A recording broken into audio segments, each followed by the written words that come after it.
Nala Gareng ora pangling iki Ndaraku Rekyana Patih Harya Sengkuni ingkang rawuh ana ing Karang Kadempel. Kurang ngimpi apa-apa lah kok Karang Kadempel kerawan priyagung. Oh iya ngono Pak. Ndara Patih Sengkuni karo Ndara Dursasana. Kok dengaren ora guyu ya, Tru? Ha ya wong kok. Nggon ngendi kok kon guyu ya ora wangun. Dibageke Pak Gong. Ndara Patih Sengkuni karo Ndara Dursasana. Kaya ketekan debt collector ya, Tru. Heeh. Lho anggepe bapak iki diutang Rumestina apa piye? Rumah saku kok ora ana apa jenenge iki pasuryan utawa rai sing nyenengke. Lah iya. Beda nek ketemu ndara-ndara Pandhawa kae Ndara Janaka kae arep luro ning ya penuh senyum. Mesti mesem Ndara Werkudara kae kondang le angker kondang le kereng ning mesti mesem. Iki kok wong loro kok mbesengut terus raine. Kaya dikucir di semen. Timbalana, Pak. Kowe menengo dhisik. Aku tak diem. Nuwun sewu. Kula ngaturaken sembah pangabekti kula kunjuk Ndara Patih. Iya, Semar ndak tampa. Pangestu Tampanana Panakawan. Nggih kula pundi nggo jimat paripin dayanana ing kasantosan. Ndara Dursasana kula ngaturaken bekti kula kunjuk. Iya, Semar. Tak tampa ora liwat pangestuku Tampanana. Kula pundi nggo jimat pariping dayanana ing kasantosan. Ndara Patih Sengkuni bekti kula ya Nala Gareng tak tampa pangestuku Tampanana. Ndara Dursasana bekti kula wah Nala Gareng ya tak tampa. Sirahmu saya cilik. Nggih. Karang-kahanane kaya ngenten iki wong keserakat kok, Den. Wong mboten gadah niku ya wis kurang vitamin. Oh, lah iya mangan sedina pindho. Rebutan karo anake. Nggih mboten napa-napa pun kula lakonane. Ndara Patih bekti kula. Iya Peter ndak tampa. Ndara Dursasana bekti kula Den. Oh ya sing ketok gagah dhewe ming Petro. Ketok sehat dhewe. Pangestuku Tampanana, Tru. Nggih kula pundi nggo jimat paripe. Ndara Patih bekti kula iya Bagong tak tampa. Ndara Dursasana bekti kula. Kowe iki rasah guyu, Gong. Gayengke. Engko dikira ora ngabekti. Wah, caidan. Bendoro guyu kok ditirokke. Kowe ya edan. Lho. Ngawur ora. Guyu dhewe. Pangestuku Tampanana Bagong. Nggih kula pundi kasihan. Paripe dayanana ing kasantosan. Lho. Edan ora. Wis aja nesu lho, Dara, aja nesu. Bagong kae pancen watake kaya ngono kae. Nggih, mboten napa-napa. Enten apa Gusti Patih? Semar. Ingkang sepisan aku tilik marang kararjanmu. Sak kulawarga. Nggih, matur nuwun. Syukur dene bareng aku prapta ning Karang Kadempel, kowe lan kulawargamu tansah pinayungan marang panguwasaning Gusti ndadekake bombong atiku. Ya mung bareng aku munggah ana ing pendopo padukuhan, kok rasaku kok banjur duwe rasa ternyuh marang kowe. Ternyuh sebabe napa? Aku tak takon karo kowe le suwita Pandhawa kuwi wis pirang taun? Mboten iso diukur nganggo wilanganing hitungan. Kula wis suwita ali ndara-ndara kula Pandhawa niku paribasan pus puluhan taun. Lho la iya. Ing atase Pandhawa kuwi duwe abdi jenenge Semar lan sak anak-anake. Kowe suwita karo Pandhawa kuwi wis puluhan taun. Aku keri dhewe sowan utawa prawuh ana ing Karang Kadempel kuwi tak kira ya wis puluhan taun. Wiwit biyen tekan saiki kok nuwun sewu, kahananmu kok ora ana undhakane. Kahananmu kok mung sarwa sekeng, sarwa ora duwe, sarwa kecingkrangan uripmu. bale wismamu ya ora mundhak apik, omahmu ya ora mundhak becik, ya ming popok kaya ngene wae. Kok sik to, aku tak takon karo kowe, jane Pandhawa ki gatekke karo kowe apa ora lho? Jane Pandhawa ki gatekke karo kowe apa ora? Pandhawa ki tresna karo kowe apa ora? Yen lumrah Pandhawa kuwi wis padha mukti ngawibawa Nyakrawati ning negara Ngamarta. Ora kok ming buru karo kesenengane dhewe ning ya mulat karo kahanan abdine kaya ta kowe lan sak anak-anakmu. Kowe uripe kecingkrangan, kowe uripe keserakat tanpa entuk bantuaning para Pandhawa. Ketitik aku iso omong kaya ngono merga omahmu ya mung wujude kaya ngene kae biyen tekan saiki ora mundhak-mundhak. Pendapamu wis daya ngulon ya ora dijejeke. Apa kaya ngono kuwi Pandhawa duwe rasa gatekake marang abdine. Ewa semono aku tak takon karo kowe.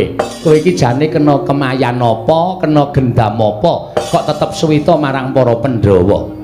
Wong nyatane Pandhawa tok suwitani ya ora ngundhakake karo uripmu, Pandhawa tok suwitani ya ora ngundhakake derajatmu. Kowe ming dadi abdi, kowe ming dadi batur, ora munggah dadi tumenggung, ora munggah dadi nayaka lan punggawa negara Ngamarta.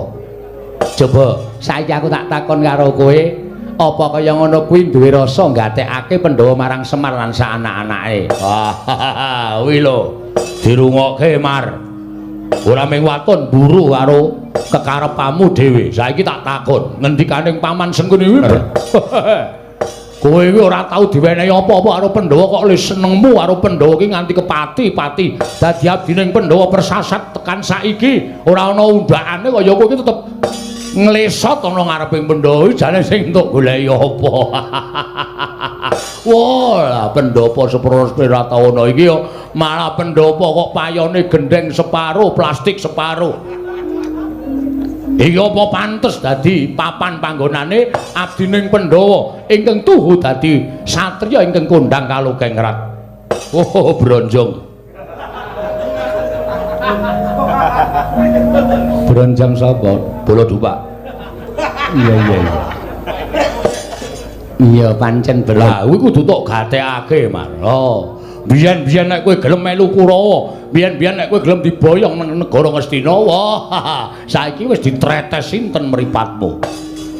Wis nganggo jarik ingkang sarwa prada, omahmu mesti wis akeh ora mung siji, nanging pirang-pirang nggon. Apa sing mbok jaluk dening Koko Prabu Duryudana bakal dituruti. Ora kok sekeng kaya ngene iki, ora kok melarat kaya ngene iki. Ra yo ngisin-isin ki lho. Abdi Pandhawa kok ora duwe apa-apa. Ya bener, sawah Tegalmu kuwi jembar. Nek apa ya cukup wong pamer sawah Tegal, yen omahe ora mingsra kaya ngene iki. Mangke riyen lho. Sampeyan iki kula takoni karepe napa, sedyane napa? Ana daya kok nacat karo sing duwe omah niku daya cara pundi? Kula tak takon. Ana daya kok nyacat karo sing duwe omah niku daya cara pundi? Pun sampeyan saniki mang paring pangandikan. Perkara kula arep sekeng, perkara kula arep ora duwe niku kula sing nglakoni dudu sampeyan. Sampeyan ora usah dadak nyacat uripe Semar. Ning nuwun sewu mangkulinokno ngilo karo githok sampeyan dhewe. Wit biyen Semar niku ora sulap karo gebyaring Brandadonya. Semar niku mboten blereng karing gebyaring derajat pangkat. Oke, Brandadonya duwe derajat pangkat nek uripe ora tentrem, uripe ora akeh sanak sedulur, kedungsang-dungsang uripe nggo abrak apa kula tak takon. Cobi kula tak takon. Ning nadyanto Semar niki wong ora duwe, ning urip kula tentrem, urip kula ayem. Ora dioyak-oyak karo butuh, ora dioyak-oyak karo napa-napa niku tumrap kula wis mujudake urip sing paling kepenak. Urip sing paling kula rasake iso manjing tentreming lahir lan batin kula. Ngoten lho. Apok kowe ra. Mangsamu Semar ramani ngunek-unekke kowe, Pak. Oh, kowe. Tau nek-unekke Pak? Aja. Engko wae gampang. Aku ora betah nek carane ngene iki. Daya kurang ajar to iki. Ya wis ben ngono kuwi wong di derajat wong di pangkat ki wenang unek-unekke kok. Wis ora iso kaya ngono. Ora iso njero duwe derajat duwe pangkat wenang unek-unekke. Wong sing ora sadar karo kedudukane kaya ngono kuwi. Iya ning sabar. Ra iso. Aku ngelih. Lho ayo wis. Aku anggere ngelih ngene gampang nesu soalé. Ayo engko gampang engko tak liwetke. Duwe wae. Njaluk kowe. Pun saniki mangkondo, mangendika. Nuwun sewu nek kula rada lancang. Mangendika pripun lan napa ta sababe dene sampeyan rawuh enten Karang Kadempel. Kula tak nampa pengendikanipun Sindorapati Sengkuni kanthi terwaca ngene.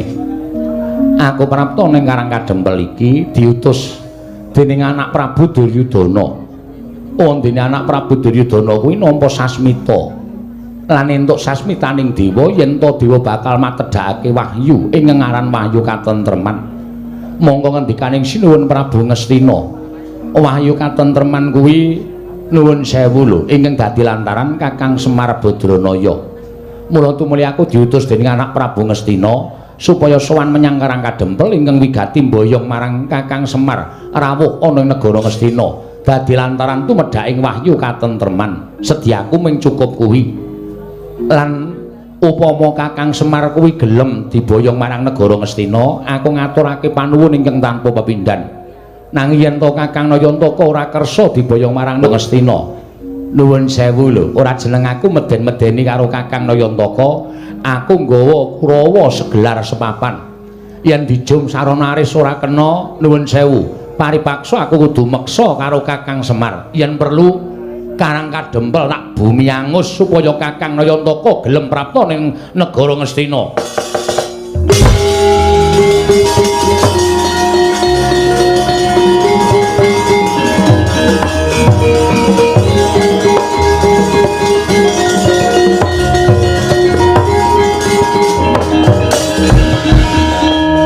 Bagong arep ngopo kowe? Bagong kowe sabar kowe. Kowe aja clandhakan. Sing nang ngarepmu ki piyayi luhur, piyayi luhur. Arep piyayi arep piano ora masalah.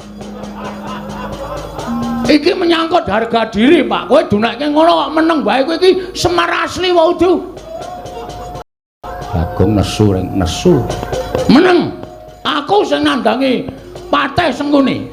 Kuwi Patih, ora wedi. Arep iki Patih, aku ora wedi. Patih ki nek omongane nyak-nyakan kaya ngono. Wajib dibikem cangkeme. Ngapa? Aku wedi kono, mlebu ngomong kono, krukup sarung. Gong, dadi masalah lho, Le. Ya men, kowe ngono anake Semar gedhe dhuwur gagelakane tok. Kowe aja meneng kabeh. Kowe mau muni piye, Seng?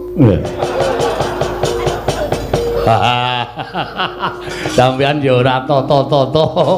Sampeyan paring pangandikan ora gagas nek ning mburine Semar niku enten anak-anake. Oh, pun mangseke sake kula tak golek rokok. Nendi dur, kentekan rudun man.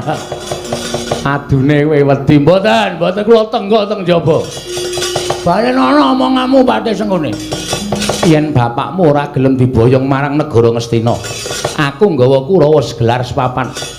Yen perlu Karang Kadempel tak bumi angus supaya bapakmu gelem diboyong ning negara Ngastina. Sing aku tak takon karo kowe, ngono kuwi wis dadi omongane Patih apa? Heeh. Ngono kuwi wis dadi omongane Patih ya. Sing apik kuwi kowe iki ngenggoni derajat lan pangkatmu. Kowe iki ngayomi wong cilik-cilik kaya Semar kaya aku kaya Gareng karo Petruk. Ora kok derajat pangkatmu iki nggo meden-medeni karo wong cilik kaya ngene iki. Pemenang apa nggo sewenang-wenang. Pangkat mbok nggo godha. Kowe ora manut karo aku tak hukum. Kowe ora manut karo aku tak idah siramu. Apa wis mau apa jenenge, Tru? Pantes. Aku nek ngene iki sok cangkemku sok keserempet. Apa wis mangon? Terus saiki sampean nantang karo Semar. Karang Kadempel tak bumi angus. Kowe nek omong ngono kuwi kudu ngematke ni. Ngematke. Mburi ki ning Bagong apa ora?